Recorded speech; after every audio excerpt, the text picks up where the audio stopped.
자, 고대가요 하면은 자, 어떤 특징이 있었냐? 어떤 특징? 자, 안다고 했잖아. 김민준 씨. 어떤 특징? 너가 대답 못하면 이제 전지웅이 하는 거야. 한자로 써야 돼. 아이, 한자로는 야 그걸 모르진 않잖아. 어. 그래 그때 한글이 없었으니까 그지? 네. 또 일단 뭐에 기반하고 있냐? 이거 들어봤어요?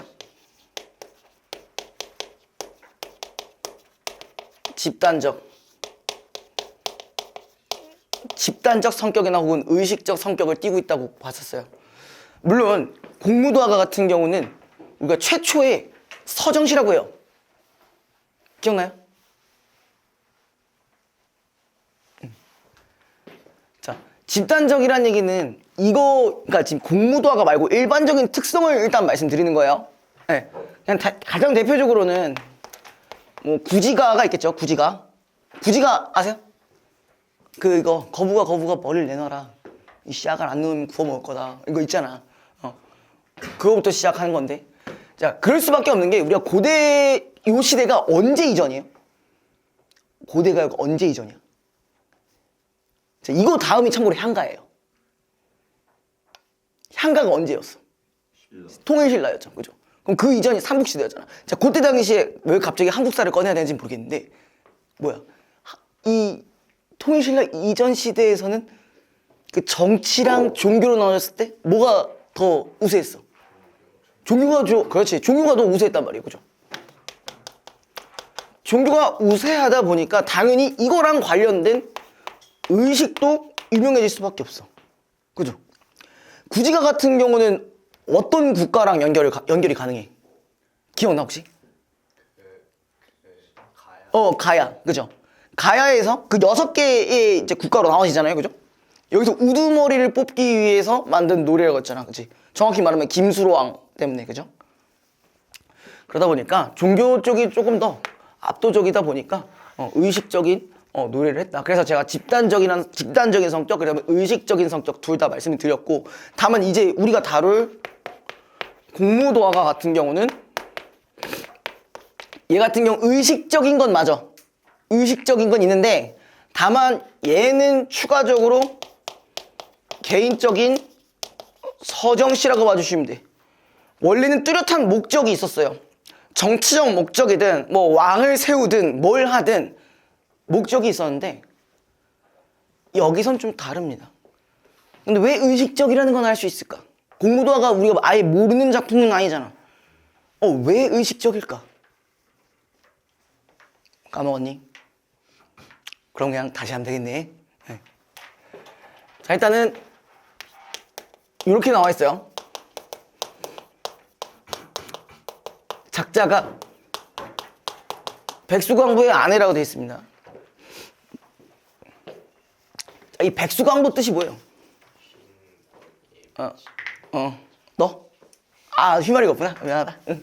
아무튼 자, 흰머리에 미친 사람이어야 되는데 근데 이게 진짜 뭐 미친 사람으로 봐야 될지 그냥 바다에 약간 이거 쓰면 안 되는데 자살 쓰면 안 되죠? 그죠? 유튜브 못 올라갑니다. 네, 아무튼 바다에서 이제 그냥 단순히 자신의 이제 목숨을 끊으려는 사람으로도 해석이 되지만 뭐로도 해석이 가능해.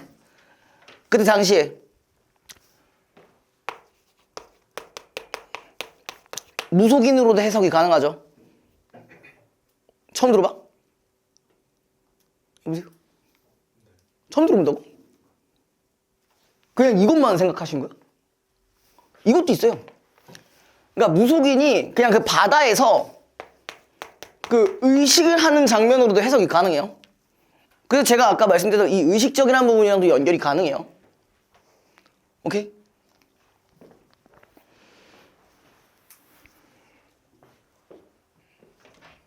뭐죠? 12시 온다며. 알겠습니다. 기다려봐. 몇 시에 와요? 몇 시까지 올 수 있어? 상관없어요. 1시 한 20분? 20분이요? 다 풀면 답지 받으러 와요. 그냥 이거 같이 가져가.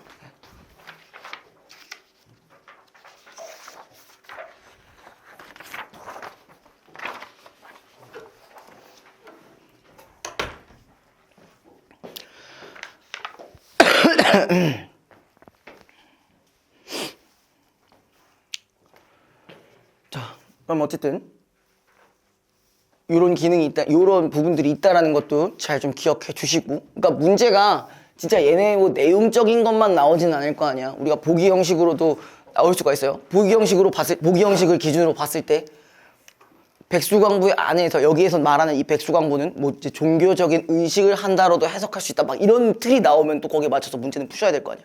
그죠? 맞죠?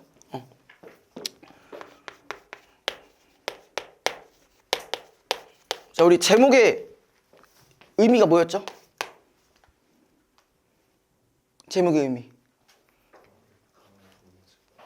그냥 그거죠. 니마 그 강을 건너지. 그죠? 그리고 우리가 보통 여기서부터 이게 시작됩니다. 강이라는 이미지가 여기에서부터 이미지가 굳혀졌어요. 뭐였냐? 이 강을 기준으로 하면 이승과 저승의 경계라는 설정이 여기서부터 시작됐어요. 여기 거의 최초의 시라고 했었으니까. 그죠?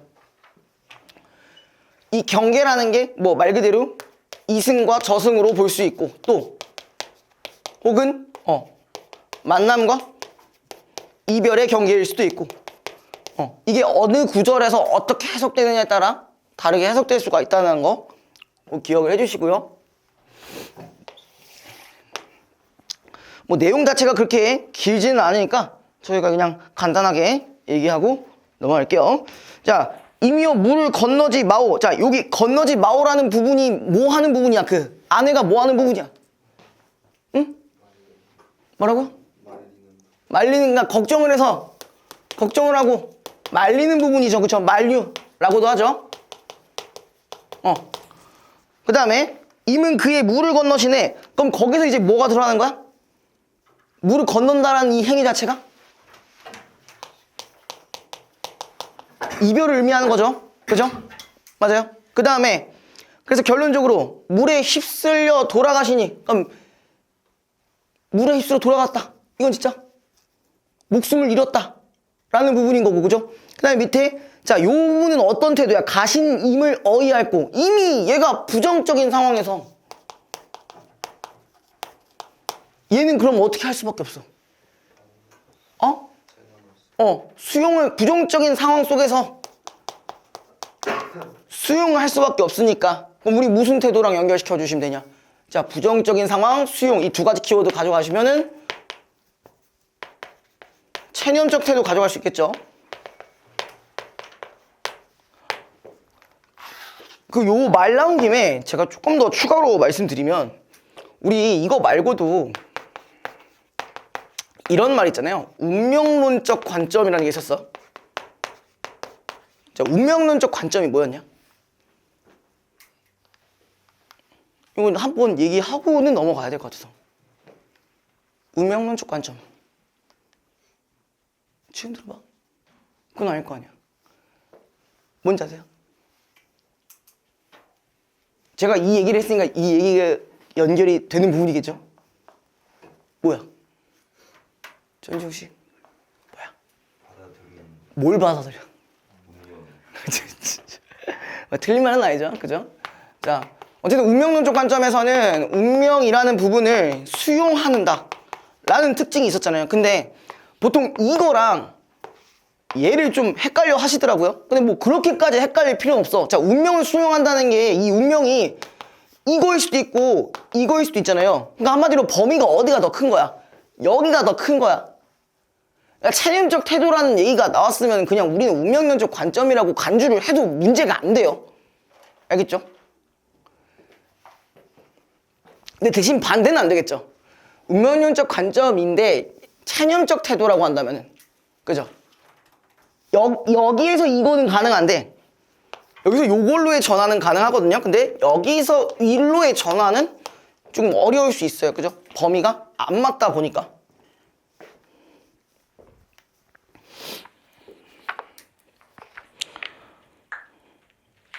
자, 그리고 고대가요는 보통 뭐가 존재하냐면은 배경설화라는 게 존재합니다. 그럼 설화가 있다라는 얘기는 무슨 의미입니까? 설화라는 그 얘기 자체가 뭐예요? 제가 저번 주에도 얘기를 했었어. 설화의 뜻이 뭐였죠? 신화 중소의 그것만 기억나고? 설화가 입에서 입으로 전해진다라는 얘기였잖아, 그죠? 일단 설화는 기본적으로 입에서 입으로 전해진다는 특징이 있었어요. 말 그대로 혀설자예요. 여러분들 맨날 하는 거, 아, 저 썰 좀 풀게요. 이러면서 맨날 하잖아.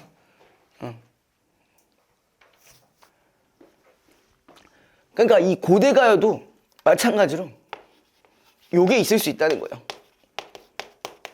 구전성이 있을 수 있다는 얘기예요.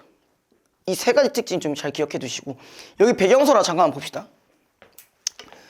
자, 고조선의 진조의 광리자고가 새벽에 일어나 배를 저어서 가는데 머리가 하얗게 샌 미친 사람 하나가 머리를 풀고 병을 들고 물을 건너는 것이다.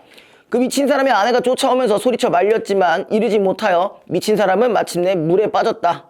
그러자 그의 아내는 공무를 타면서 공무도화를 지러 불렀는데 그 소리가 매우 구슬펐다. 이게 원래 이제 이 공무라는 걸 탔다고 하는데 이게 진짜 말 그대로 이 남편과 이 아내의 이별이 될 수도 있고, 그 남편이 의식을 치르고 있는데 옆에서 그 아내가 여기서 음악 같은, 그러니까 연주 같은 걸 하면서 그 의식을 돕는 행위일 수도 있다고 그렇게 말씀드렸어요. 네. 그 소리가 매우 구슬펐는데 노래가 끝나자 그의 아내도 스스로 몸에 몸을 던졌다. 광리자고가 돌아와 아내 여옥에게 그 광경과 노래에 대해 얘기했는데 여옥이 슬퍼하여 곧 고으로 소리를 본받아 타니 듣고 눈물을 흘리지 않은 사람이 없었다. 여옥이 그 소리를 이웃 여자 여용하게 전하니 이 노래를 공의인이라 불렀다. 자, 요게 전한다고 해서 여기서도 뭐가 나왔어요? 구전성이 드러났었던 부분이 있었죠, 그쵸?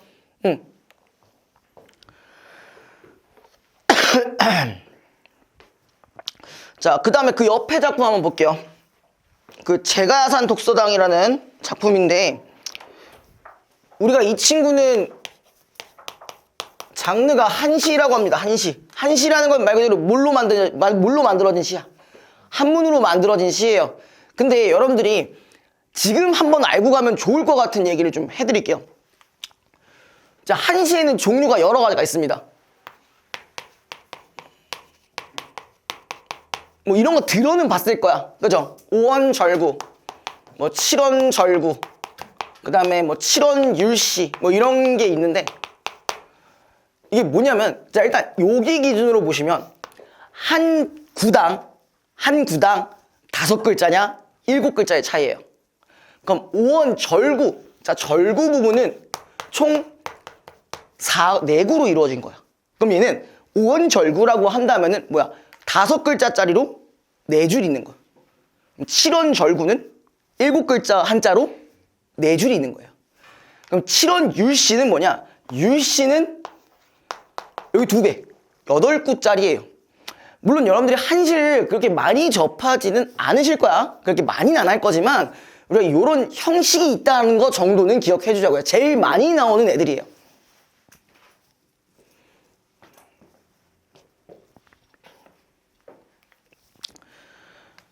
그러면 여기에 해당하는 이 제가야산 독서당 요거 같은 경우는 뭘로 볼 수 있어요?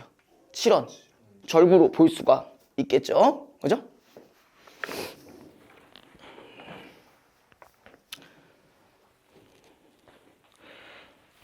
자, 일단 그 위에 요거 한 번만 읽어볼게요. 감상열기 부분 잠깐 볼게요. 자, 이 작품은 작가가 가야산의 은거, 자, 가야산, 일단 자연이죠. 자연 속으로 뭐하고 있었대? 은거를 하면서 지었대. 그럼 이러면 기본적인 속성이 바로 튀어나와야 되죠. 그죠? 자연에서 은거하며 지냈다는 건 얘는 결론적으로 뭐야? 뭘 피하려고? 속세를 회피하려고 지내는 거겠죠? 그쵸? 그 다음에 요 내용 일단 가져가시고요. 자, 밑에 미친 듯이 섞어 돌고 겹친 돌들 울리는 소리. 그러니까 이건 다 어떤 소리야? 자연의 소리예요. 그렇죠? 자연에서 나는 소리들. 근데 지척 간의 이야기도 분간하기 어렵구나. 자, 지척의 가까운 곳에 분간이 어렵대요. 뭘로 인해? 자연으로 인해서. 근데 우리가 이거를 부정적으로 봐야 돼? 긍정적으로 봐야 돼? 아직 판단하면 안 되지. 밑에 거 더 봐야죠. 맞아. 우리가 이 작품을 그냥 기본적으로 알고 있다면은 긍정적으로 판단하는 게 맞는데, 만약에 우리가 모고나 이런 것을 봤을 때는 그렇게 판단하시면 안 돼요. 그래서 옳고 그름 시비 소리 내 귀까지 들릴까봐. 자, 지금 얘가 말하는 거 시비 소리. 옳고 그름. 그럼 요거는 어디에 대한 소리라고 해석을 해볼 수가 있냐는 거야. 속세에서 나를 이제 힘들게 하는 그런 소리들을 얘기하는 거겠죠. 일종의 뭐야? 정치와 관련된 이야기겠지. 누구는 옳고 누구는 옳지 않고 막 이런 걸로 막 싸우는 거 있잖아요. 정치적 싸움을 하는 것들. 그 다음에 밑에 일부러 흐르는 물로 하여금 온 산을 감싸게 하였구나. 자, 지금 물로 산을 감싸게 됐다는 얘기는 얘가 사실 뭐의 기능을 한다는 거야? 이 속세에 대한 소식을 차단하는 기능을 한다는 거죠. 이해됐어요? 그 혹시 옛날 고사 중에 이거 아세요? 그 속세의 그 말 듣기 싫어가지고 저기 밑에 그 호수 같은 데에서 그 귀 씻는 거 있잖아요. 그거랑 같은 맥락이라고 봐주시면 되겠죠. 뭔지 아세요 혹시?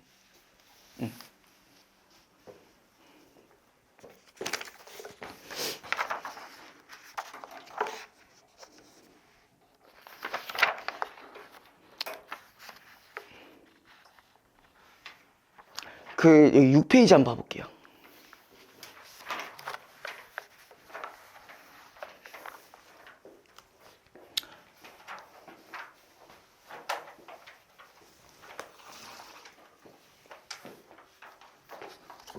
요거 하나만 더 가져갑시다. 요거 제가 아까 그 2페이지에 잠깐 얘기를 못했던 게 하나 있는데, 자, 그 위에 두 줄 같은 경우는 미친 듯이부터 지쳐 뭐 어렵구나 요 부분까지는 우리가 자연의 풍경을 얘기했던 거죠, 그쵸? 근데 밑에 같은 경우는 내 귀에 안 좋은 소리 듣기 싫어서 이렇게 차단한다 했었으니까 이건 우리가 뭐라고도 볼 수 있어요. 무슨 구조라고도 볼 수 있어요. 선경, 후정의 구조라고도 볼 수 있겠죠, 그쵸? 제가 송인 나와가지고 갑자기 생각나서 또 한 번 말씀드렸어요. 다시 송인 쪽으로 넘어가 볼게요. 자, 이거 송인 이거 본 적 있어요? 이 제목의 의미. 6페이지. 제목도 뭔지 아세요? 송이 송별회 할 때 그 송자예요. 오케이? 환송. 여러분들은 환승이 더 익숙하죠? 그죠? 어쨌든 임을 보낸다라는 의미니까 얘는 당연히 이별과 연결시킬 수가 있겠네요. 그죠? 자, 그 다음에 요거 내용 한 번만 봐볼게요. 자, 비겐 긴뚝에는 풀빛이 다채로운데, 자, 여기선 뭐야? 자연 경광 있었죠? 그죠? 그 다음에 그대를 남포에서 보내며 슬픈 노래를 부르네. 그럼 여기는 앞에 두 줄 같은 경우는 요게 맞죠? 선경, 후정이라는 거 맞죠? 여긴 좀 신기한 게, 자, 1에서 2구까지는 이건데 3에서 4구는 반대예요. 반대예요. 반대. 뭐냐면 선, 전, 후, 경이에요. 앞에가 감정, 뒤에 경치.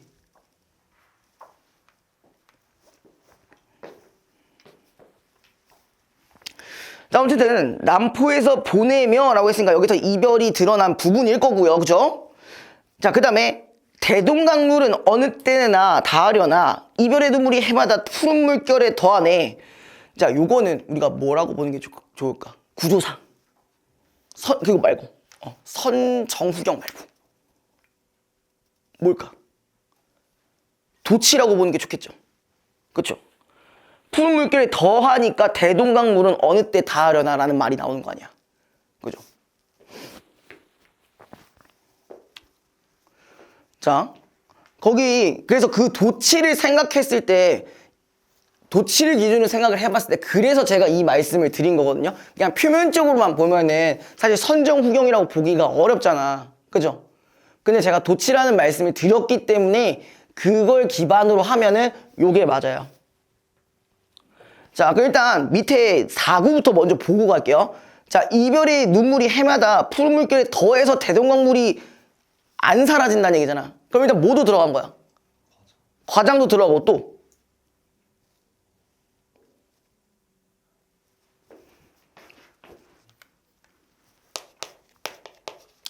자, 과장도 들어가고 또 뭐도 들어갈까?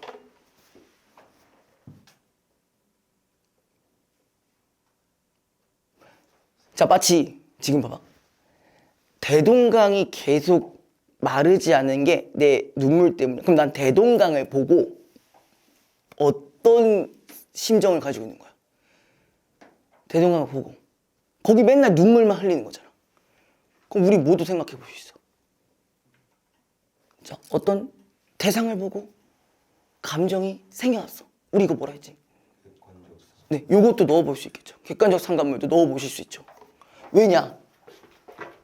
자, 얘를 보고 내가 슬픔을 느끼는 거잖아요. 우리 객관적 상관물의 정의 자체가 대상을 통해서 특정한 감정이 생기는 거예요. 특정한 감정이 생기는 어떤 대상. 그걸 객관적 상관물이라 했었죠.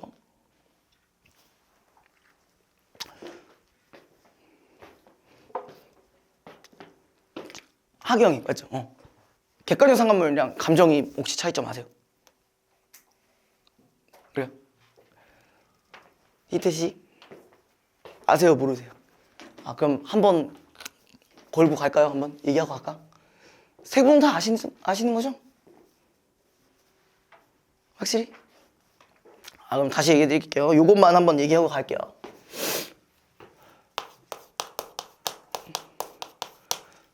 우리 객관적 상관물이랑 감정이입은 요런 식의 구조예요. 요런 식의 구조야. 그럼 기본 정의는 아까도 얘기했죠? 감정이 생겨나는 대상이에요. 감정이 생겨나는 대상. 그러니까 이걸 보고 감정이 생겨나면은 객관적 상관물이야.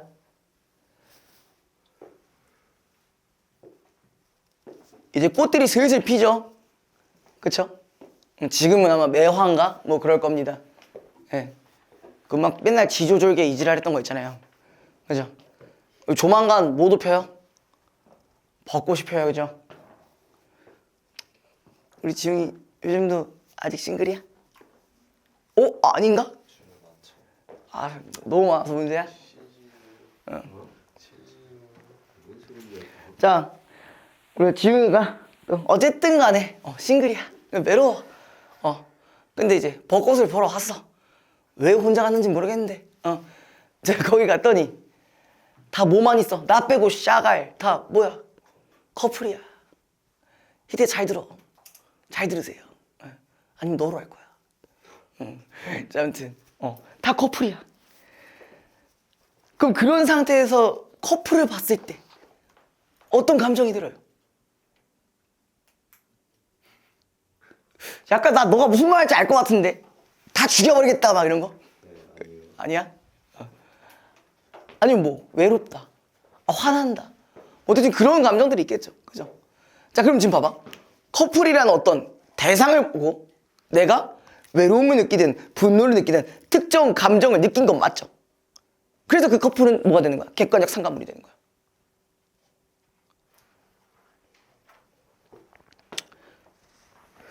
그 말 나온 김에 우리가 고대가요 했으니까 그럼 요 얘기도 잠깐 해볼게요. 우리 황조가라는 작품이 있습니다. 황조가 혹시 아세요? 황조가? 그 유리왕이 지은 건데 그 유리왕이 마누라가 둘이었어.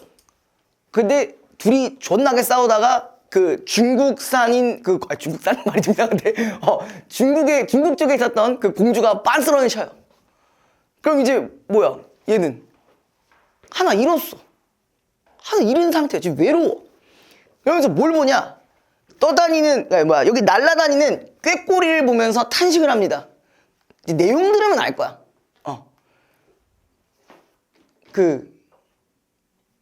이래도 모르시겠어요? 아, 그래. 뭐냐면, 저기 훨훨 나는 암수 꾀꼬리는 정다운데. 자, 지금 뭐가 나왔냐? 지금 꾀꼬리는 정다운데. 자, 그 다음에 밑에 이런 말이 나옵니다.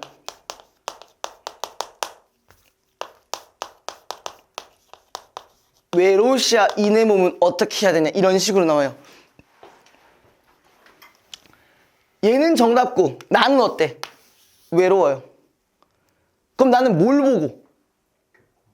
꾀꼬리를 보고 외로움을 느낀 거죠. 그럼 그것도 꾀꼬리도 그냥 상관물이 되는 거지. 이해됐어요? 어떤 느낌인지 아시겠어?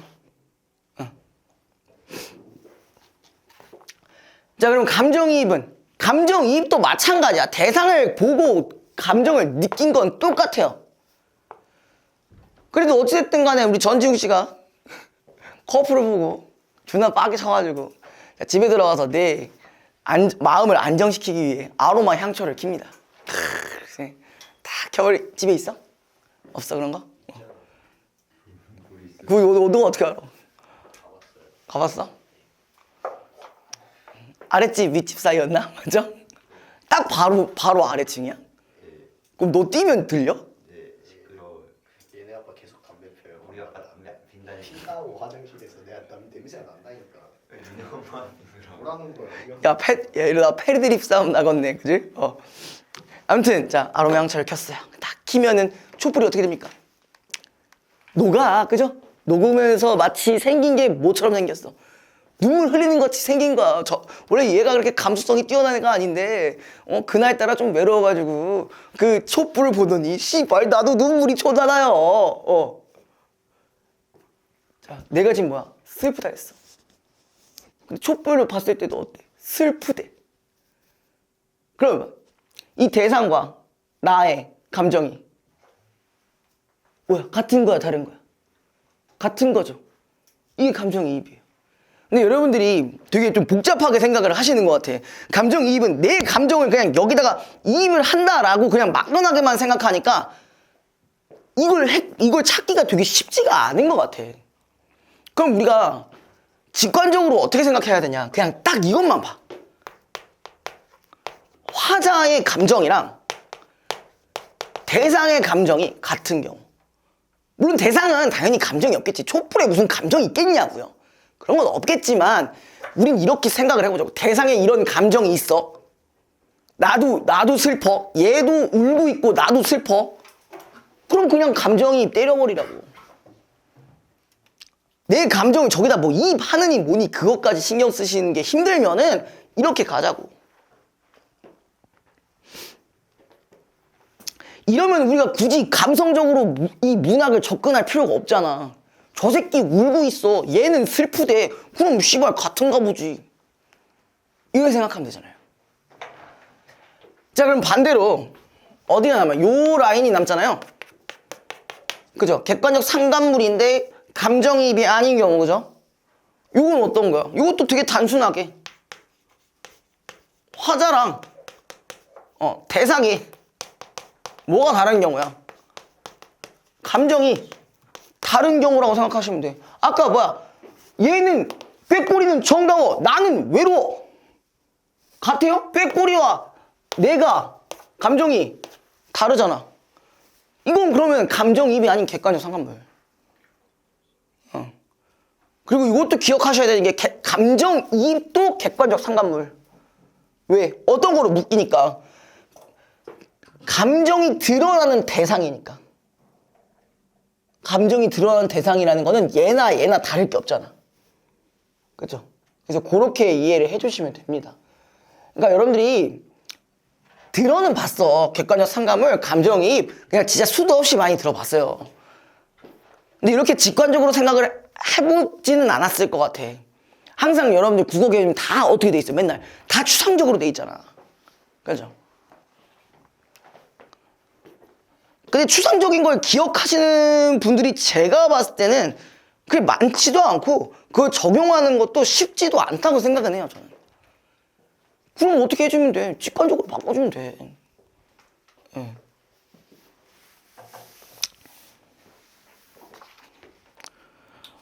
보통 뭐 저도 이제 그 주변 이제 국어 쌤들 막 다 교류해보고 얘기하면은 대부분 막 NF 막 이래. NF, MBTI가 자꾸 자기 감성, 뭐 문학 화자의 막 뭐 감정이니 이걸 이입을 하는데 저는 죄송한데 전혀 안 되거든요. 그럼 어떻게 찾아내면 돼? 팩트로 찾아내면 되잖아. 이런 현상이 있었으니까 우리 이거라고 하면 되잖아. 그리고 솔직히 여러분들 감성 있어요? 있어 솔직히? 이때 감성적이야? F 변태? 아니야? 대부분 없단 말이야. 전중이 있어? 너 감성적이야? 왜 한숨이야? 너는 존나 F잖아.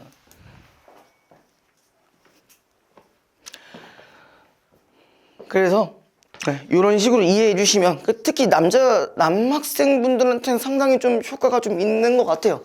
예, 제가 ST다 보니까 저는 뭐 이런 게 감성 난 이해 안 돼.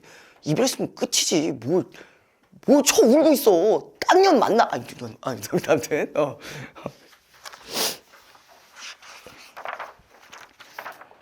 자.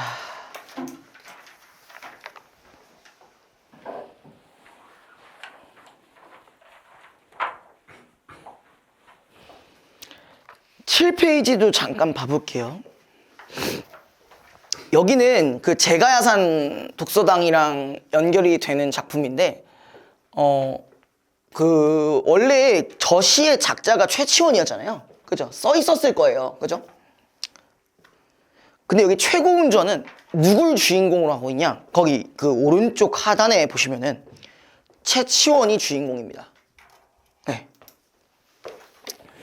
자, 이 작품은 역사적 인물인 최치원을 영웅적 인물로 형상화한 소설이다. 작중 최치원은 뛰어난 글솜씨로 신라뿐만 아니라 중국에서도 실력을 인정받는다. 특히 초인적인 도술과 뛰어난 문장력으로 최치원이 신이한 능력을 발휘하여 중국 황제의 대결에서 승리하는 모습을 통해 우리 민족의 직접 우수성을 뭐 강조하고 있다. 뭐 대충 이런 내용인데, 최치원이 어떤 사람인지 아세요? 한국사 나 좀 쳐봤다. 최치원 누군지 아세요? 이거 알아야 될 텐데. 한국사 쳐보신 분 없어? 너 좀 치지 않냐? 예? 최치원 알지 않아? 언제 사람이야? 신라. 신라 시대인데 걔 뭐 어떤 사정이 하나 있잖아. 사연이 하나 있잖아.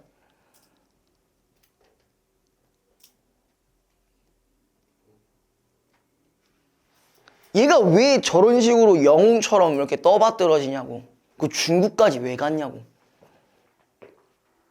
그 약간 실화에 MSG를 좀 넣어서 만든 소설이거든요. 하경아, 너 친구는 이과 계열이야? 응. 이거 기억나세요? 최치원은 참고로 육두품이었습니다. 이거 골품제 기억나? 저도 자꾸 한국사 선생님 되고 싶지 않거든요. 근데 자꾸 얘기가 나오네. 응. 그 골품제 중에서 성골, 진골까지가 딱 그 귀족 라인업 있잖아요. 육두품은 살짝 귀족 취급은 해주는데 애매한 라인이란 말이야. 그래서 벼슬에 올라가는데 한계가 있는 애들이야. 그러니까 최치원이 그거에 존나 마음 개상해가지고 어디 가는 거야? 중국으로 가버리잖아요. 그러니까 중국에서 벼슬 막 존나 높은 거 하고 막 그렇게 지냈단 말이에요. 그래서 얘가 아까 제가야산 독서당 같은 경우도 얘가 어쨌든 신분의 어떤 한계가 있었기 때문에 그 정치적인 싸움에서도 더 이상 휘말리고 싶지 않다. 이 얘기가 나온 게 이거에서 나온 거예요. 얘가 신분적인 한계 때문에 이렇게 나온 거예요. 그래서 최고운전은 어쨌든 같은 대상을 기준으로 하는 거니까 뭐 간단하게만 좀 읽고 넘어가 볼게요. 자, 읽고 황제는 과거에 급제한 선비들을 대전 앞에 불러 모은 뒤 시를 짓게 했다. 그런데 이때 문득 한 쌍의 용이 하늘에서 내려오더니 최치원이 지은 시를 물고 하늘로 올라갔다. 황제가 그 소식을 듣고는 최치원을 불러 이렇게 말했다. 경은 어떤 시를 지었길래 하늘에서 그 시를 가져간 게요? 황제는 최치원에게 방금 지은 시를 읊어보게 했다. 최치원이 시를 읊자 황제가 차탄했다. 이렇게 지었으니 하늘이 가져갈 밖에 하면서 어쨌든 결론적으로 여기서는 중국의 황제가 최치원을 인정했잖아요. 그죠? 이것도 한번 생각을 해보시는 게 좋아요. 신라와 그 중국의 이제 차별점이 있다는 것을 생각을 해주셔야 돼. 얘는 애초에 뭐가 안 돼요. 얘 벼슬에 분명히 한계가 있었어. 근데 중국 같은 경우는 얘랑 다르게 어떤 주의라고 했었냐. 어쨌든 잘하면 돼. 능력이 좋으면 돼. 그래서 우리가 중국은 이때 당시 중국은 뭐라고 했었냐면은 능력주의라고 했었습니다. 네, 실제로 중국에서 과거를 봤을 때 그 국적에 상관없이 능력만 좋으면은 다 뽑아갔었어요. 이런 정보가 있다. 그 다음에 최치원이 허공에 손으로 한 일자를 긋더니 펄쩍 뛰어올라 자신의 쓴 글자 위에 앉았다. 이런 부분은 뭐라고 볼 수 있어? 그냥 좀 되게 비현실적이니까 전기적 요소 생각해 볼 수 있죠. 그죠? 그리고는 이렇게 말했다. 여기도 폐하의 땅입니까? 황제가 놀란 나머지 의자에서 내려와 머리를 조아리며 사죄했다. 최치원이 황제에게 말했다. 폐하께서 소인배들의 모함하는 말을 듣고 훌륭한 신하를 죽음에 이르게 하였으니 이제 자는 우리나라로 돌아가겠습니다. 뭐 이렇게 하면서 이제 넘어갔네요. 자, 일단 요거 줄거리까지는 안 해도 될 것 같고요. 자, 어디를 가실 거냐? 옆에 있는 봉산 탈춤 한번 해볼게요.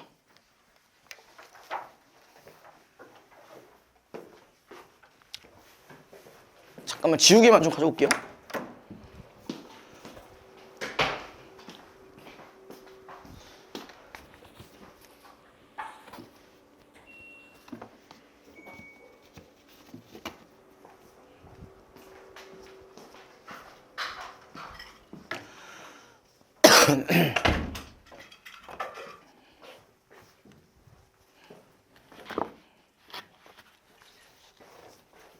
뭐요? 뭘 찍은겨? 도착했어요. 누구 도착했어요? 김민주. 저 왜 도착을 왜 해요? 김민주.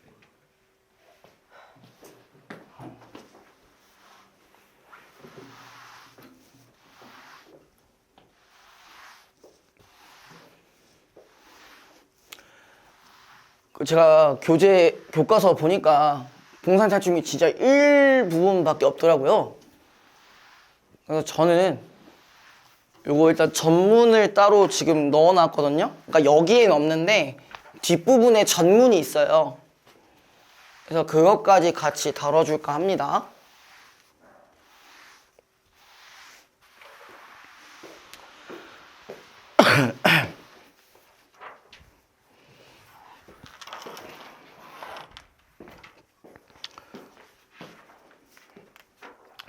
자, 우리가 봉산탈춤은 갈래가 뭐죠? 뭐라고 생각해주면 될까? 문학의 갈래는 우린 네 가지밖에 없습니다. 극갈래라고 봐주시면 되죠. 극갈래라고 보시면 됩니다. 그럼 말하면서 이 얘기를 또 해볼 필요가 있겠죠. 자, 극갈래의 특징. 일단 뭐가 없어. 서술자가 없어요. 그쵸?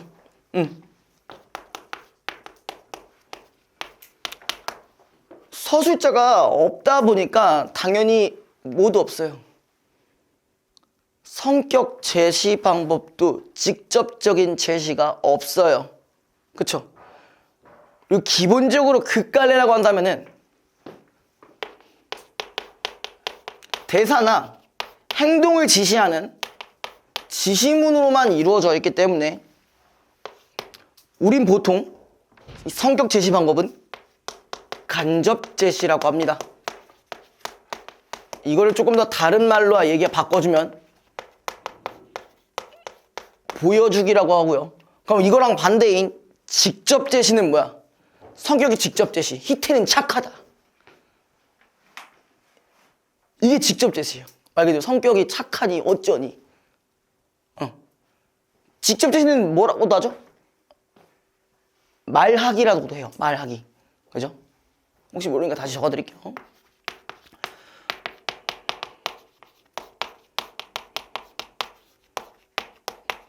이건 보통 소설에서 많이 나오죠. 소설의 서술자가 라는 부분들. 물론 소설에서 당연히 직접 제시만 있는 건 아니죠. 간접 제시도 있기는 합니다.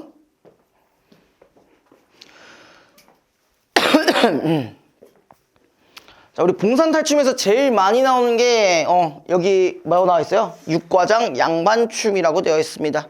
네, 양반과 관련, 양반을 약간 희롱하는 아니면 비판하는 그런 내용들이 대부분 교과서에서 많이 나오고, 뭐 이를테면 수능 특강 같은 데에서는 다른 장도 일부분 나오기는 합니다. 근데 여러분들이 아마 하실 건 이 정도만 보시면 될 것 같아요. 근데 거기에 중략 부분이 아마 뒤에 있을 텐데, 그 중략 부분은 제가 따로 또 넣어놨어요. 그 취발이라는 친구를 이제 뭐 신문하면서 뭐 얻는 정보들 뭐 그런 것들이 있는데, 그거는 추후에 이따가 같이 하도록 할게요. 자, 일단 얘는 기본적으로 어디에서 상연을 하냐? 무대라는 곳에서 상연을 하기 때문에 관객과의 자, 거리가 멀까요? 가까울까요? 가까워요. 왜? 봉산탈춤은 존나 특이하게 무대가 원형이에요. 원형으로 관객들이 여기 이렇게 딱 주위에 이렇게 둘러싸. 그럼 여기에 나오는 등장인물들은 이 원을 뚫고 이제 나온단 말이야. 어디에서 대기하다가 원을 뚫고 이렇게 나와요. 그러면서 이제 약간 거기는 등장인물들이 아유 여러분들 막 이러면서 약간 얘기한단 말이야. 이렇게 막 관객들 보면서 이렇게 어떻게 하셔야 되는 거 아니에요? 이러면서. 그래서 관객과의 거리가 상당히 가까운 편입니다. 다른 연극이나 무대들보다도. 우리가 알고 있는 일반적인 연극이라고 한다면 뭐야? 그냥 이렇게 무대가 이렇게 있고 이렇게 여기서 우리를 보는 거잖아요, 그죠? 그래서 봉산탈춤 같은 경우는 다른 연극들보다 조금 더 거리감이 가깝다로 보시면 되고요. 그 여기서 두드러지게 나오는 표현들이 있습니다. 되게 많이 나와요. 네, 언어유희. 언어유희가 뭐야? 뭐 말이 좋아서 언어유희지 그냥 아재개 그죠? 그죠? 그러니까 말장난이에요. 근데 이 언어유희의 종류도 생각을 해주셔야 돼. 뭐 의문의 유사성을 통한 언어유희, 뭐 단어의 배치를 바꾼 언어유희, 뭐 그런 것들이 있거든요. 그래서 이 봉산탈춤에서는 언어유희의 종류를 파악해 주시는 것도 상당히 중요한 편에 속합니다. 벌써 졸려? 얼마 잤어? 2시간? 뭐 하는데 2시간밖에 못 자? 뭔 숙제? 아니 뭐 숙제가 뭐 얼마나 많은데 일주일에? 책 한 권? 아 그냥 주간지로? 그럼 진짜 레알 시중교재 한 권? 한 300페이지 되는 거? 그럼 몇 문제야 대충? 수학이면 한 300문제 되나? 300문제 되나? 400문제? 그렇게 하면 성적이 안 오를 수가 없겠네요. 그지? 너네도 그 정도 하냐? 예? 너는 그 정도 해? 아니 난 몰라서. 난 수학 몰라. 네. 아니, 거기서? 네. 300~400문제 한다고? 아니, 쉬운 문제 줄 때는 그 정도 주고 어려운 거 줄 때는 그것보다 안 주고. 아니 뭐 그치. 많이 풀면 안 오를 수가 없긴 하죠. 저도 이제 곧이에요. 아마 그러다가 여러분들 뒤지라고 막 200, 300문제씩은 안 주니까 걱정하지 마세요. 화장실 좀 지금 화장실 못 갈 텐데? 3층이요. 어? 3층이요. 좀만 하다가 쉬는 시간 드릴게. 차라리 그게 나을 것 같아. 조금, 왜 방광 터질 거 뒤질 것 같아? 막 미칠 것 같아? 그 정도는 아니에요. 이렇게 좀만 참아주세요. 그럼 여기 조금 앞에 개괄만 조금 더 하고 그리고 이 봉산탈춤 같은 경우는 들어보셨을지 모르는데 네, 재단 구조의 형식을 가지고 있어요. 재단 구조. 이게 무슨 말이냐면은 처음에 이제 등장인물이 나와서 대부분 아마 말뚝이일 겁니다. 네, 말뚝이가 나와서 네, 무대를 시작합니다. 그러니까 장면이라고 보셔도 되고요. 하나의 장면 시작하고 그 다음에 양반들의 대사가 나옵니다. 그 다음에 이 양반들이 대사가 나왔을 때 말뚝이가 뭘 하면은 조롱을 합니다. 조롱을 하고 그 다음에 다시 양반이 뭐 합니까? 분노를 합니다. 근데 이걸 이제 뭘로 넘겨? 한번 개소리예요, 농담이에요, 막 이러는 거야. 존나 놀려놓고 아이 장난이에요, 약간 이런 식으로 넘어가요. 요게 하나의 구조라고 생각하시면 됩니다. 이걸 우리가 재단 구조라고 합니다.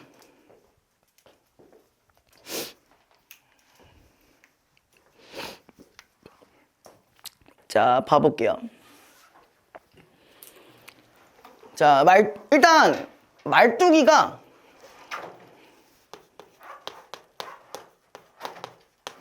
지금 여기에서의 주인공격으로 보시면 돼요. 말뚝이가 양반을 조롱하는 역할 및 그 다음에 그 무대를 진행하는 진행자의 역할도 합니다. 자, 거기 말뚝이가 처음에 뭐라고 하냐면 쉬라고 했잖아요. 쉬거. 그러면 음악과 춤이 멈춘다잖아요. 이게 이제 재담의 시작입니다. 네, 이게 재담의 시작을 알리는 신호라고 보시면 됩니다. 그러니까 한마디로 뭐냐, 재단과 재담 사이에는 이제 아까 음악 같은 게 막 있는 거야. 막 꽹가리 치면서 팡팡 막 이렇게 막 존나 재밌게 즐기고 있어. 그 다음에 이제 말뚝이 와가지고 쉬 이지랄 하는 거야. 이거야 이거. 이렇게 시작한 거야. 이렇게 시작한 거. 쉬. 아이고 양반 나오신다 막 이런 식으로 이제 여기 이런 식으로 하는 거예요. 자, 양반이라고 하니까 노론소론 호조 병조 옥당을 다 지내고 삼정승 육판서를 다 지낸 퇴로재상으로 계신 양반인 줄 알지 마시오. 자, 여기서 끊어줘 봅시다. 자, 여기에 열거된 것들 뭐야? 노론소론 호조 병조 옥당 이거 다 뭐야? 벼슬 이름들이겠죠. 근데 노론소론은 뭔지 알아? 우리 한국사 때 있었잖아요. 그 둘이 싸우는 거, 그죠? 걔네 정당파였나요? 그죠? 정당이라고 보시는 게 좋겠죠? 그 다음에 뭐 삼정승 육판서 그냥 아주 그냥 높은 벼슬들 다 지내신 그런 양반이 아니라 밑에 개잘량이라는 양자리에 개다리 소반이라는 반자 쓰는 양반. 자, 그냥 양반 아니고요.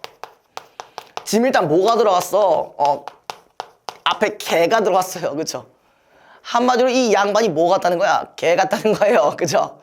요것도 일종의 뭐야? 언어 유희라고 볼 수가 있지. 개잘량의 량자에 뭐 개다리 소반의 반자라고 했었습니다. 그럼 얘는 뭘 통한? 접두사를 통한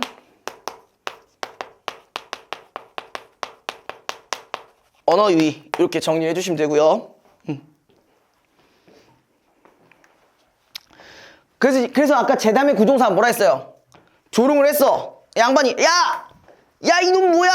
그래서 이 양반들 어찌 되는지 모르겠어. 노론소론 호조 병조 옥당을 다 지내고 삼정승 육판서 다 지내고 퇴로재상으로 계신 이생원내 삼형제분이 나온다고 그리하였소. 그럼 얘는 뭐야? 봐봐. 분명 농담이라는 형식으로 약간 좀 수습한다는 형식으로 하고 있는데 애초에 뭐가 기조에 깔려 있어? 양반 애들이 멍청하다는 기조를 일단 깔고 갑니다. 그죠? 왜? 못 알아듣거든요.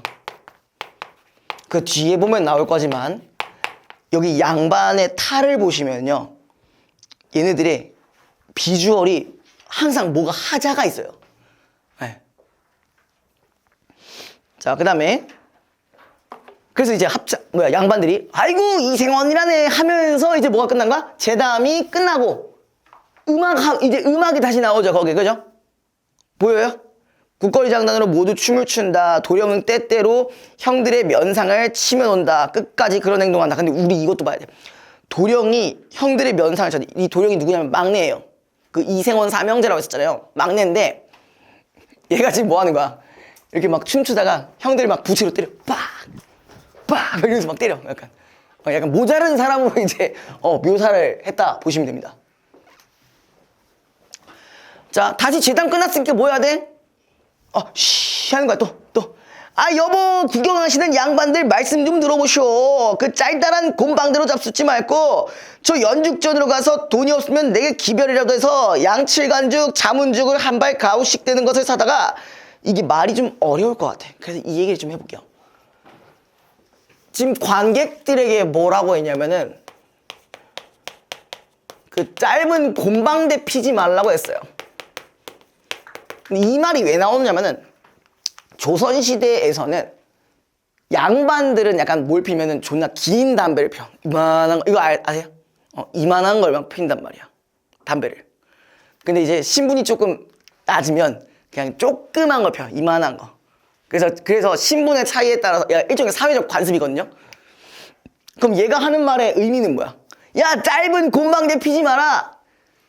아유, 뭐 양반이나 우리야 뭐 별 차이 없으니까 양반이고 그 젖병신들 막 이러면서 이제 하는 거야. 그냥 긴 거 펴라. 그 나한테 말만 해라. 돈 없으면 말해라. 사줄게. 막 이런 식으로 얘기하는 거야.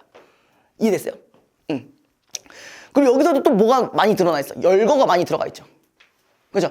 요거 아마 뜻 잘 모르실 거니까 옆에 있는 주석 한번 같이 봐주세요. 주석 보시면. 자, 여기 연죽전 담배 피는데 아니라 담배대를 파는 가게에서 돈이 없으면 기별이라도 해서 양칠간죽, 야, 존나 개간지 나는 거야. 그치? 무지개 색깔이래. 그죠?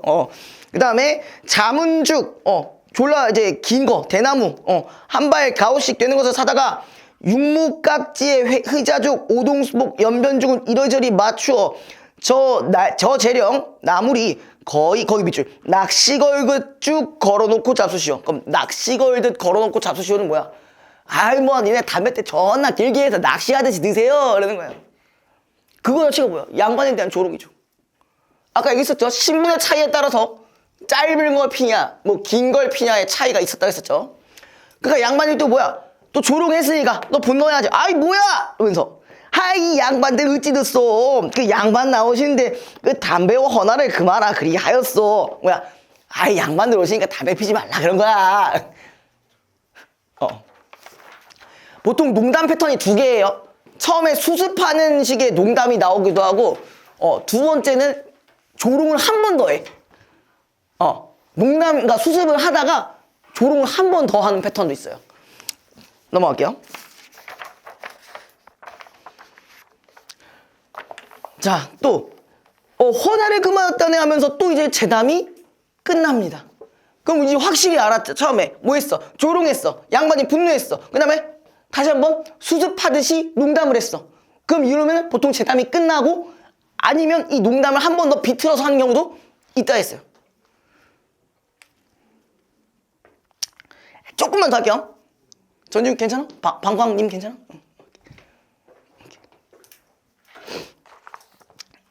또 그 다음 재담 이러고 있어요. 여보 악공들 말씀 들으시오. 이 악공들이 뭐야? 그 연주하는 사람들이에요. 연주하는 사람들 들으세요.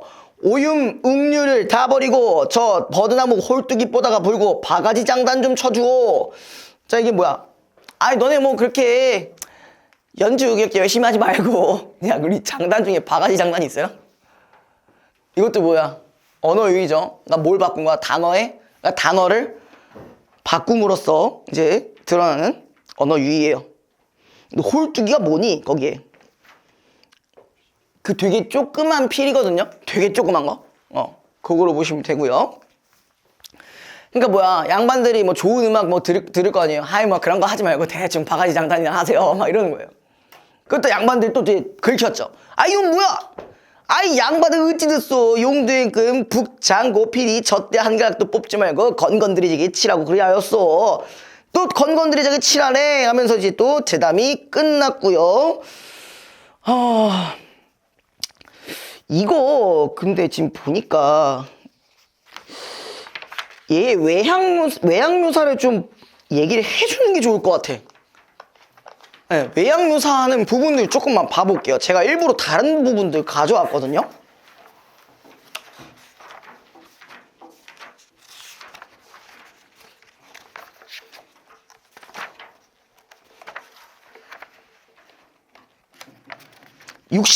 잠깐만.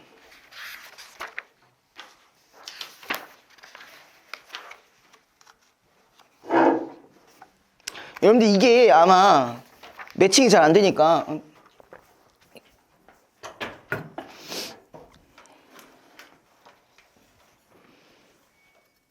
오늘 지호 보는 사람 있어? 너 봐? 어? 얘 여기 들어와?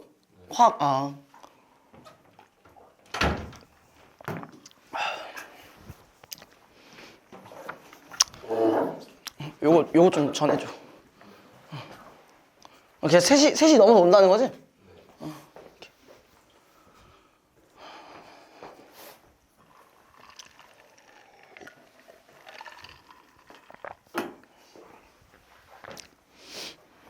아까 제가 그 외양묘사 지금 하다가 말았었잖아요. 그쵸? 거기 60페이지 잠깐 보시면은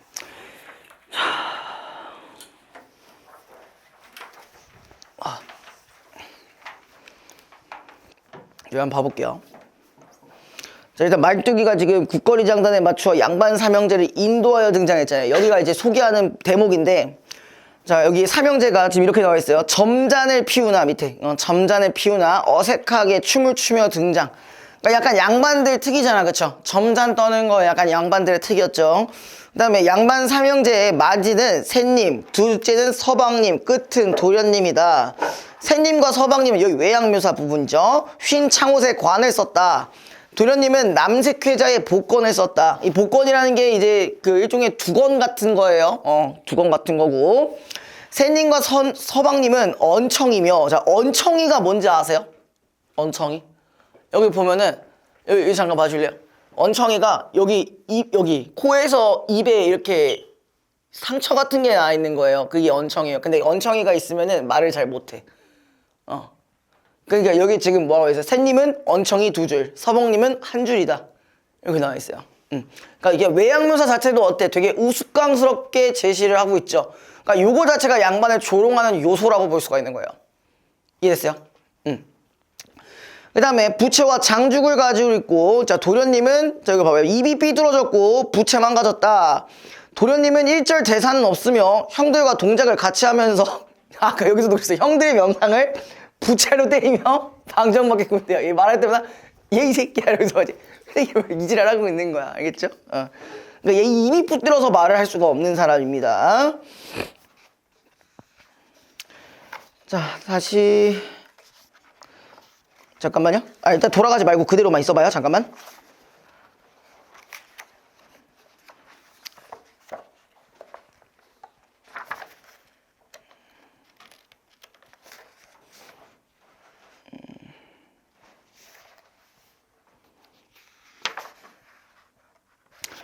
다시 9페이지로 넘어갈게요.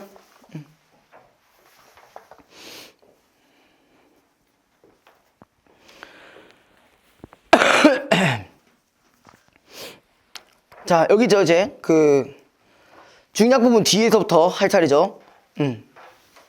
자, 내 이놈 양반을 모시고 나왔으면 세처를 정하는 것이 아니고 대체 어디로 이리 돌아다니는 것이냐. 그러니까 왜 집 안 가고 잘 때 왜 안 가고 어디로 돌아다니냐, 뭐 이런 얘기입니다.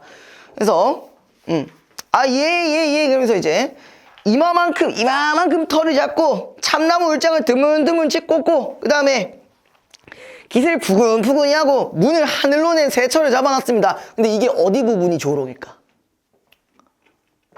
어디 부분이 조롱일까? 맞춰봐요. 일단 봐봐. 왜? 모르겠음? 자, 참나무 울장, 울타리야. 울타리를 그냥 대충 꽂고 얘기해요. 그 다음에 문을 하늘로 낸 새처. 자, 문을 하늘로 했다는 게 뭐야? 문이 없어. 그러니까 지금 어떤 데를 잡아놓은 거야? 되게 족같은 공간에 잡아놓은 거야. 그래서 이제 생원이 또 이놈 뭐야? 또 이러고 있는 거예요. 예. 아, 이 양반 어째 됐어. 좌좌우양의 털을 잡고 난간팔자로 오련각과 입구자로 집을 짓대. 호박 주초에 산호기둥에 비치 연목에 금파도리를 걸고 입구자로 풀어짓고 쳐다보니 천판자. 그러니까 대충 지금 뭐야 약간 좀 좋게 뭐 만들어놨다 뭐 이런 얘기죠. 그죠? 내려다보니 장판방이라 화문석 챘다 펴고 부벽서를 바라보니 동편에 붙은 것이 단박 정령 네 글자가 분명하고 서편을 바라보니 백인당중 유태화가 완연히 붙어있고 그 다음에 남편을 바라보니 이니에지가 북편을 바라보니 효제 충신이 붕변하니 이는 가위 양반의 세처방이 될 만하고. 근데 여기 말하는 그 것들 있잖아요. 여기 중간중간에 나와 있는 뭐 이니에지, 효제충신, 뭐 백인당중 유태화 이런 거 있잖아요. 이거 다 뭐랑 관련돼 있는 거야? 유교적 사상과 유교적 덕목과 관련돼 있는 거죠. 그러니까 양반이 가지고 있어야 될 게 뭐야? 유교적 덕목이니까. 그래서 최대한 양반을 대하는 것처럼 지금 얘기를 하고 있어요. 근데 얘는 여기서 끝나지 않아. 조롱 한 번 더 나옵니다. 여기서. 자, 문방제국 볼짝시면 용장봉장 괴두지 자기암농 반다지 샛별 같은 노교강 노대야 받쳐 여기 놓고 양칠간죽 자문죽을 이리저리 맞춰놓고 삼털 같은 칼담배를. 자, 여기가 중요한 부분이에요. 저 평양 동푸르 선창에 자 거기 미칠 똥물에다가 돼지 똥물에다 축축 치워놨습니다. 지금 변형해가지고 조롱을 한 번 더 했어요. 그래서 뭐래? 아, 이건 뭐야? 아, 이 양반 어찌 됐어? 쇠털 같은 담배를 꿀물에다 죽여놨다 그리하였어. 아이고, 꿀물에다 죽여놨다네 하면서 또 요게 재담이 하나 끝났고요. 다시 이제 공간이 이제 넘어갔어요. 세처 안에서. 이번에는 좀 어때? 이번에는 말뚝이가 진행하지 않아요. 누가 진행해? 생원이 진행해요. 생원 씨 하면서 여보게 동생, 우리가 본시 양반이라 이런데 가만히 있자니 가깝도 안 해. 우리 시주 한 수씩 불러보게. 자, 근데 이 양반이 조롱의 대상이 된 이유가 뭘까요? 일단 이 봉산 탈춤이 언제 나왔어? 보통 그래 조선 후기에 나왔습니다. 조선 후기면 당연히 뭐가 동요되기 시작해요? 신분제가 동요되기 시작해요. 그래가지고 너도 나도 뭘 하려고 해? 양반이란 직책을 얻으려고 해. 뭐만 있으면 되거든. 돈만 있으면 되거든요. 네. 그러다 보니까 돈으로 양반을 사다 보니까, 양반 신분을 사다 보니까 양반의 그 뭐라고 할까, 그 품격 그런 것들이 이제 찾아보기가 많이 힘들어진 상황이에요.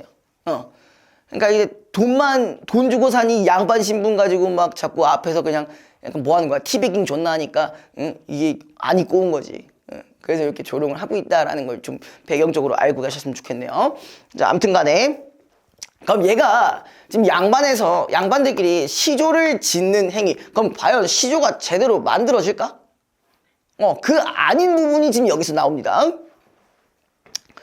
형님 그거 좋은 말씀입니다 하면서 이제 자 양반들이 반 남아 늙었으니 다시 젊지는 못하니라 하면서 이제 자 낙양성 심리어에 높고 낮은 저무덤에 할 수 있는 말이 요 정도밖에 없네. 야 심지어 말뚝이는 존나 잘해. 말뚝이 와 존나 잘해. 그러니까 양반 이게 무슨 의미냐면 양반들이나 말뚝이나 수준 차이가 거의 없다라는 거를 알 수 있는 포인트였어요. 네.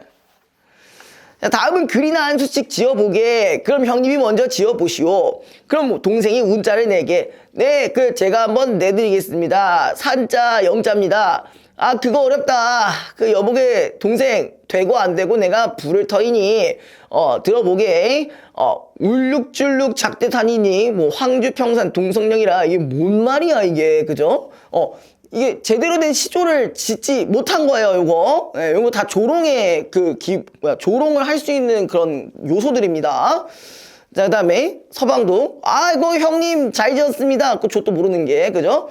동생 한기 지어보게. 그러면은 형님이 문자를 하나 내십시오. 총자, 못잘세. 그 운자, 벽자록은, 형님, 한마디 들어보시오. 집세기 입총은 헝겊총이니 남한식 뒤총에 검을 모시라자. 얘가 원래 지금, 이거 무슨 놀이라고 하냐면은 파자놀이라고 해요. 그러니까 그 한자를 이제 한 2글자에서 3글자 정도 이제 정해주면은 그거를 한자를 통해서 해줬어야 되는데 얘네 다 뭔 얘기하고 있어? 수놀이만 하고 있어. 그러니까 그게 이제 양반의 뭐가 떨어진 거야. 미신이 떨어진 거죠. 그죠? 그러니까 이 뒷부분이 줄거리 보면은 뭐 생호는 말뚝에게 취바리를 잡아들이라고 한다 뭐라고 나와 있는데 이 취바리 부분은 저희 같이 한번 더 해볼게요.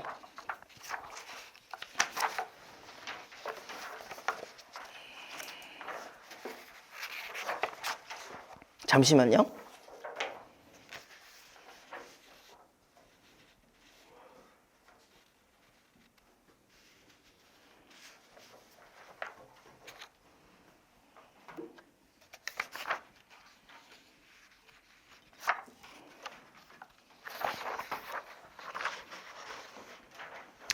여기 65페이지 볼게요. 65페이지. 여기 마 부분에 취바리 부분이 있어서 제가 이걸 따로 가져왔거든요. 일단 요것도 알고 계시면 편하니까 뒷부분의 줄거리니까 요거 한번 같이 해볼게요. 자, 이놈 말투가 그 나랏돈 노랑돈 칠푼 잘라먹은 놈 상통이 무르이는 대초 빚 갖고 울룩주룩 뱀이 지안등 같은 놈을 잡아들여야 얘가 지금 취발이에요. 그 같은 놈이 취발이에요. 그래서 그놈이 힘이 무량대각이오 날름이 비유 같은데 새님의 전령이나 있으면 잡아올런지 거저는 잡아올 수가 없습니다. 오 그리하여 옛다 여기 전령 가지고 가거라. 그래서 이제 말뚝이가 당신 잡히었소. 어디 전령 보자. 이 전령이 뭐냐면 넌 이제 잡혔다라는 일단 양반의 뭐 일종의 명령서 비스무리한 거예요. 예. 그래서 얘가 종이를 치바리에게 보이고 치바리가 다시 왔습니다. 치바리 엉덩이를 양반 코앞에 내밀게 하여 그놈 잡아들였소. 자 지금 봐봐. 엉덩이를 양반 코앞에다 뒀다라는 것 자체가 일단 뭐야. 이것도 조롱의 목적으로 한 거겠죠. 그죠? 그 다음에 이놈 말투가 이게 뭔 냄새냐. 얘 이놈이 피신을 하여 다니기 때문에 양치를 못해서 그렇게 냄새가 잠깐 뭔 개소리야. 아니 지금 똥꼬 줬는데 뭔 양치 못한 거랑 대체 뭔 상관인데. 그죠? 그래서 이것도 지금 조롱이죠. 생원 그러면 이놈의 모가지를 뽑아서 밑구녕에다 갖다 박아라. 쌤님 그 말씀 들으시오. 시대가 금전이면 그만인데. 거기 밑줄 쳐보자. 시대가 금전이면 그만인데. 이게 조선 후기의 사회상을 비판하는 부분이겠죠. 그쵸? 다 돈이면 그만인 거잖아. 그죠? 뭐 맞긴 해. 아무튼 그 다음에 돈이나 몇백냥 내라고 하야 우리끼리 노다 쓰도록 하면은 새님도 좋고 나도 돈량이나 벌어 쓰지 않겠소. 그러니까 새님은 못 본 채 하고 가만히 계시면 내가 잘 처리가 할 것이니 그리 알고 계시오. 그럼 이건 뭐야? 몇백냥 내라고 하는 거 뭐 받겠다는 얘기야? 그때 당시에 뇌물에 관련된 문제도 언급했다라는 점 이것도 같이 기억해 주시면 됩니다. 자 그래서 요 봉산탈춤은 일단 저희가 다 됐고요. 원래 봉산탈춤이 요거보다 훨씬 더 길거든요. 긴데 여기서 이제 여기 교과서에서는 그렇게 길게 나오지는 않더라고요. 그래서 여기에서 되게 빨리 끝났다. 그래서 그걸 알고 계시면 되고 여기에 지금 12페이지 교재 12페이지 잠깐 보시면 여기 학습활동 있잖아요. 여기 한 번만 잠깐 살펴보고 가겠습니다.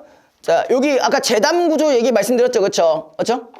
자 처음에 양반이 와서 막 허세를 부립니다. 그쵸? 뭐 여기 와가지고 막 이런 거 하고 있어요. 근데 말뚝이가 그걸 가만히 있을 리가 없고 조롱을 한 번 더 하고 그래서 양반이 긁혔죠. 호통하고 말뚝이가 변명을 하고 안심을 한데 자 어떤 부분만 어디 부분 집터 구해주는 데 있잖아. 거기 부분만 조롱을 한 번 더 하죠. 그죠?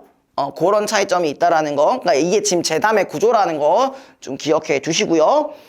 자 그 다음에 거기 밑에 있는 뭐 갈래나 구성 2번에 그러니까 2-2 보시면은 요것도 한번 살펴는 보셔주시는데 자 일단은 극의 구성이 과장으로 이루어졌다. 그치? 대부분 표현들이 다 어땠어? 과장법이었어요. 그쵸? 그 다음에 또 뭐가 있어? 말뚝이가 말하는 것들 중에 어떤 것도 표현을 많이 했어요?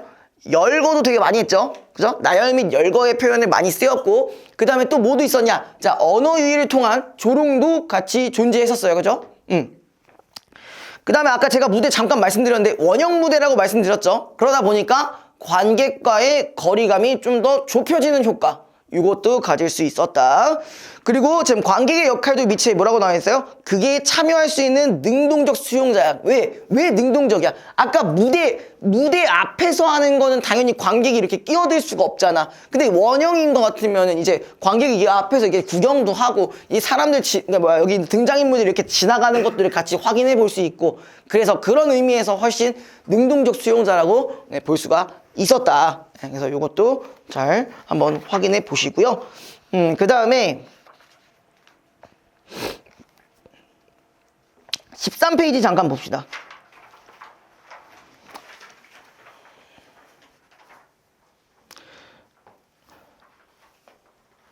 자, 여기도 어떻게 보면은 그 가면극이거든요. 그러니까 탈춤이랑 거의 봉산 탈춤이랑 유사한 작품이라서 한번 보고 넘어갈게요. 여기도. 자, 쇠뚝이랑 말뚝이 둘이서 대화하는 부분이야. 그러니까 명확히 따지면은, 자, 아까 거 봉산 탈춤 몇 장이었어? 6장이었어요. 여긴 지금 7장이야. 제가 기억하기로는 요게 한 20몇 장까지 있거든요. 근데 뭐 여러분들이 이걸 다 하실 일은 없고, 나중에 뭐 수능 특강이나 뭐 그 정도 하실 때만 그것도 나올지 안 나올지 약간 운에 달렸어요. 나올 때도 있고 안 나올 때도 있어요. 네.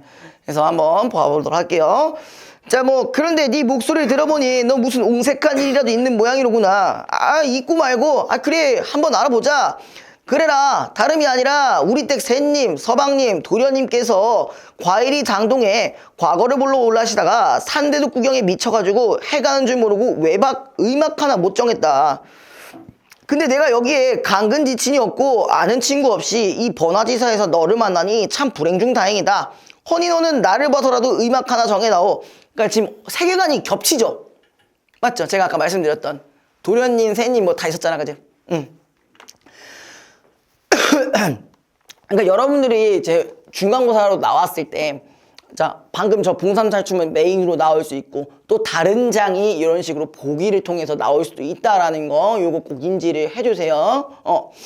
근데 어쨌든 내용은 다 비슷비슷합니다. 어떤 식으로 내용이 다 비슷하냐? 그 양반을 조롱한다라는 부분에 있어서는 뭐 내용이 비슷비슷하고 구조가 비슷하니까, 그리고 언어 유희를 통한 부분도 비슷하니까, 네, 그 정도의 공통점이 있다라는 거, 자, 기억해 주시고, 자, 그 다음에 그 재미 붙을 놈들이 그래 구경하는데 미쳐가지고 의막을 못 잡다가 말이구나. 그러고 보니 네가 참 옹색하게 되었구나. 그럼 내가 의막을 정해주마. 자, 지금 이 쇠뚜기도 기본적으로 양반을 보는 눈이 약간 조롱을 하는 약간 그런 태도였어요. 그쵸? 그래, 어떻게 되었느냐? 정했지. 어떻게? 혹시 그놈들이 담배질을 하더라도 아래 위가 분명히 하지 않겠냐. 그래서 아래 위 칸을 만들고 뺑뺑 돌아가면서 말뚝을 돌려받고 띠를 무르고 문을 하늘 높이 했다. 자, 문을 하늘 높이 했다. 이거 뭐야? 문도 없는 것이야. 얘 그거 참 고래등 같은 기와지기로나 영락 없지. 그 집을 들어가면 물구나물 서야겠구나. 그야 뭐 다시 이를 말이냐? 그럼 돼지 새끼들 같겠구나. 영락 없다. 여기는 양반을 직접적으로도 풍자하고 조롱하고 있는 포인트였죠. 그쵸? 그래서 요거 같은 경우는 옆에 있는 그 조롱의 방식 비교하는 부분도 같이 한번 보고 넘어갈게요. 자, 거기. 자, 외형적 결함이나 구색에 맞지 않은 복장 등을 통해 양반들을 조롱한다. 아까 그 외양묘사 제가 말씀드렸었죠. 그 셋님과 서방님은 다 언청이 한 줄 두 줄 막 이랬었잖아. 그죠? 그리고 도련님 같은 경우 입이 삐뚤어졌다는 것 통해, 이걸 통해서 이미 자체가 조롱의 요소라고 했었고요. 그 다음에 언어 유희를 통해 양반을 조롱하나 양반은 이를 알아차리지 못함으로써 더 큰 조롱거리가 돼. 그러니까 얘는 그것도 모르는 멍청이들이 되는 거죠. 양반의 세처를 마곡간 모양으로 표현하거나 양반 일행을 채찍질하여 돼지 위에 몰아오는 행동을 통해 양반을 가축으로 비하한다. 그렇죠. 이것도 그렇고요. 자, 그다음에 돈을 받고 형벌을 감하여주는 모습. 아까 이거 뭐였어? 아까 저랑 같이 한 내용 중에 그 취발이 관련된 얘기였잖아. 그치? 기억나? 그 취발이한테 뭐 몇백 냥 내주면 우리도 뭐 돈 조금씩 나눠 먹고 막 이렇게 해가지고 막 보내주면 되는 거 아니냐 막 이렇게 얘기했었잖아요. 그죠? 이것도 같이 갖고 갈 수 있고요. 그러니까 제가 이런 포인트 때문에 조금 최대한 많은 부분들을 설명을 해주는 게 낫다고 생각해서 최대한 전문 가까운 걸로 지금 갖고 왔거든요. 그래서 아까 그거 부분도 좀 기억해 주시고, 그러니까 이제 그 외양묘사 부분, 그 다음에 취발이 부분, 이것도 같이 공부해 주시면 도움이 많이 됩니다. 자, 요런 식으로 지금 과장이 있어요. 양주 별산대 놀이동 1번부터 8번까지 있고, 봉산 탈춤은 조금 더 많습니다. 자, 그 다음에 여기 옆에 것도 한번 가볼게요. 자, 양반전이라는 네, 작품인데 뭐 딱 봐도 뭐랑 연결돼 있어? 양반을 풍자하는 그런 요소 부분에서는 같겠죠, 그쵸? 자, 오른쪽에 있는 줄거리 한 번만 살펴보고 이제 본문 한번 가볼게요. 자, 강원도 정선에 어질고 극만 있는 양반이 환국을 빌려먹고 갚지 못하여 옥에 갇힌다. 이러한 사정을 알게 된 그 고을의 평민 부자가 양반이 빌린 환국을 대신 갚아주고 양반 신분을 사는데, 군수는 양반 매매를 분명히 하기 위해 증서를 써주는데 부자는 양반의 횡포를 정당화하는 증서의 내용을 보고 양반 매매를 포기한다. 자, 우리 일단 여기서 이미 알 수 있었던 포인트. 신분의 매매가 네, 가능했어요. 그리고 또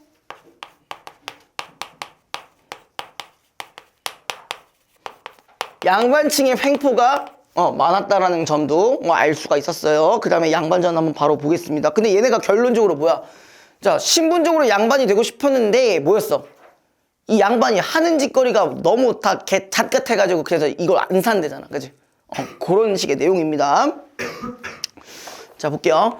양반이라는 게 꼭 이것뿐입니까? 저는 양반이 신성과 같다고 들었는데 양반이라는 게 정말 이뿐이라면은 너무 재미없는 일 아닙니까?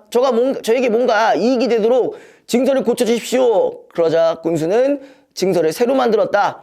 자, 하늘이 백성을 사, 농, 공, 상 네 가지 백성이 있는 바 그 네 가운데 가장 귀한 것이 사인데 이를 일러 양반이라 하나니 그 이로움이 막대하다.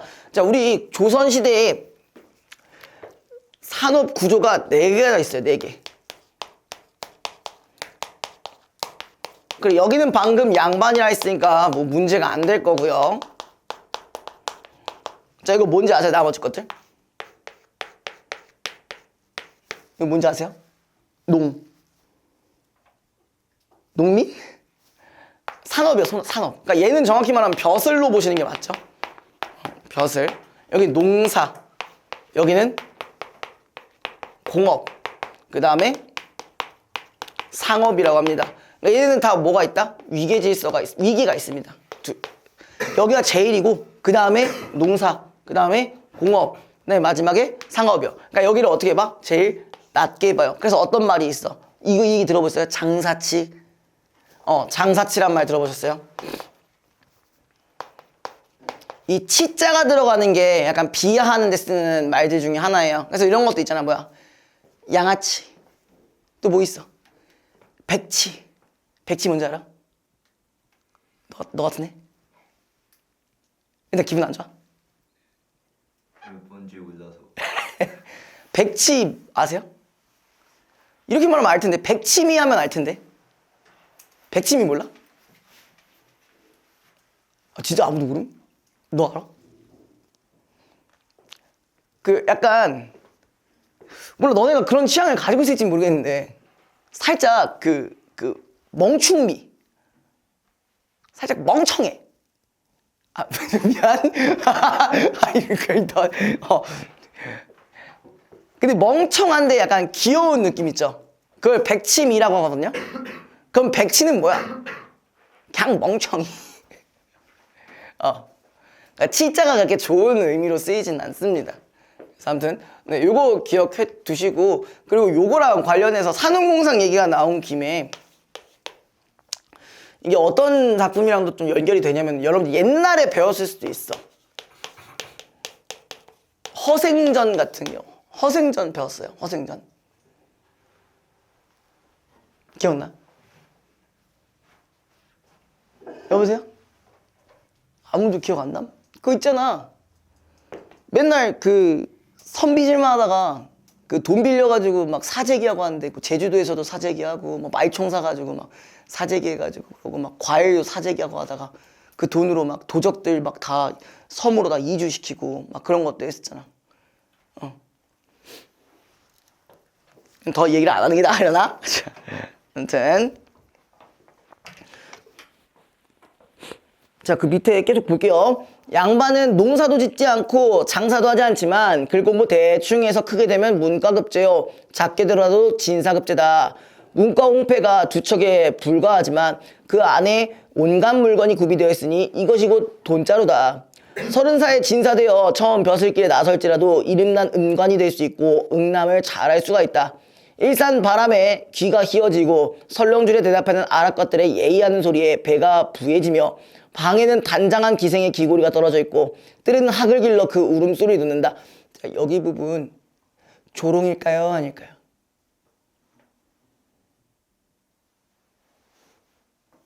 딱 이거 보면 알 수 있을 것 같은데?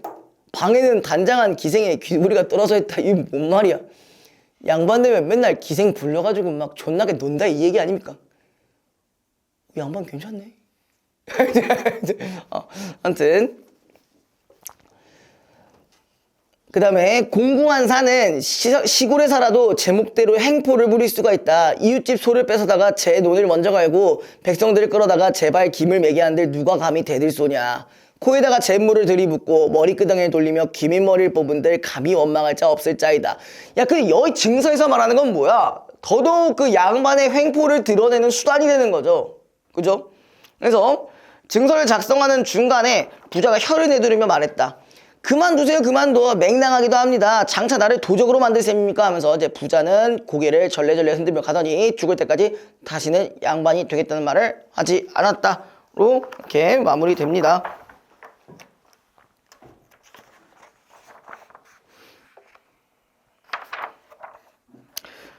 자, 우리 뭐 외부 작품 할 수 있는 걸 조금 더 해봅시다.